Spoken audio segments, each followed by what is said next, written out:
রাষ্ট্র সংস্কার চাই, দেশের অবস্থা এরকম উচিত, সরকারের এতটা পরিবর্তন দরকার, সরকারের কর্তব্য এরকম, গণতন্ত্র এই, গণতন্ত্রের সরকারের অবস্থা, তাদের দুর্নীতি, তাদের যে কার্যকলাপ, টাকা আত্মসাৎ, টাকা পাচার, মানে মূল ব্যাপার এমন হয়ে গেছে যে দেশের অবস্থা, গণতান্ত্রিক সরকার যাকেই আমরা আনতেছি না কেন সে ঘাবলা করতেছে, সে টাকা পয়সা নিয়ে যাই, সে যাই আওয়ামী লীগ বলি না আর বিএনপি বলি না কেন, সব একই পানির মাছ, সবাই পানিতে বড় হওয়া, সুতরাং সবারই ছটফট করার অভ্যাস আছে।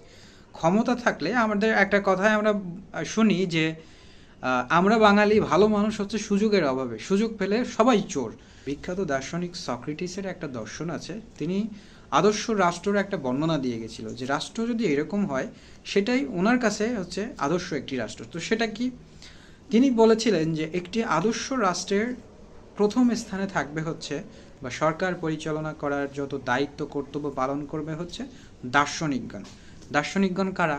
যারা সমাজের বদ্ধ যত চিন্তা আছে, গোলামি চিন্তা, এই চিন্তা থেকে বের হয়ে নতুন করে যারা চিন্তা করতে পারে তারাই হচ্ছে দার্শনিক। তো সমাজের এই দার্শনিকগণই সমস্ত দায়িত্ব পালন করবে। দ্বিতীয় স্থানে থাকবে হচ্ছে সৈনিকগণ, যারা বিপদে আপদে দেশকে, দেশের মানুষকে বুক পেতে দিয়ে রক্ষা করবে, তাদের হচ্ছে দ্বিতীয় স্থানে থাকবে।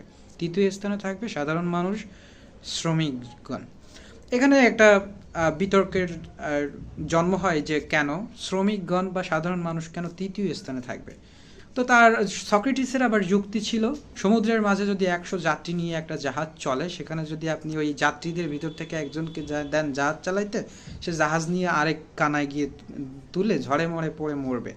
তাই তিনি বলতে চেয়েছেন দক্ষ ক্যাপ্টেন দিয়ে জাহাজ চালানো। আর এই দক্ষ ক্যাপ্টেন কারা হবে? সমাজের দার্শনিকগণ। যাই হোক, এই নীতিটা কোনোভাবে প্রচলিত হয়নি, শুধুমাত্র ওই যে জনগণের অধিকার থাকে না। যাই হোক, গণতন্ত্র আমাদের কাছে এখন উৎকৃষ্ট, কিন্তু সক্রেটিস গণতন্ত্রকে কেন উৎকৃষ্ট পদ্ধতি মনে করেনি?